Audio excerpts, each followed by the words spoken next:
এটা কালকে রাত্রিবেলার অর্ডার, তার সঙ্গে সকালবেলাও এই একই অর্ডার এসছে। এত ম্যাগির অর্ডার প্রিপেয়ার করতে করতে আমারই মনে হলো ব্রেকফাস্টে যদি ম্যাগি করে নেওয়া যায়।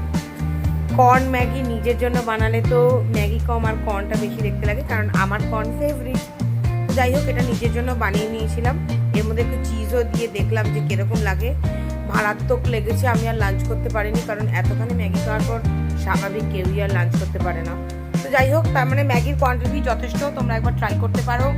হ্যাঁ, আমার তো ওটাতেই লাঞ্চ হয়ে গেছিলো। এরপরে স্যান্ডউইচ আর ম্যাগির আবার অর্ডার এসছে রাত্রিবেলা। এরপরে কিছু লোকাল অর্ডার এসছে টুকটাক করে, কিন্তু একটা লোকাল অর্ডার আমি ফার্স্ট টাইম বানালাম, সেটা হলো ড্রাই চিলি চিকেন আর হলো ড্রাই চিলি গার্লিক চিকেন। ভাই সাব, যা লুক আর যা টেস্ট ছিল, মারাত্মক মারাত্মক। আমার তো দেখেই মনে হলো এটা খুবই ভালো। একবার এটাও ট্রাই করে দেখো। টাটা।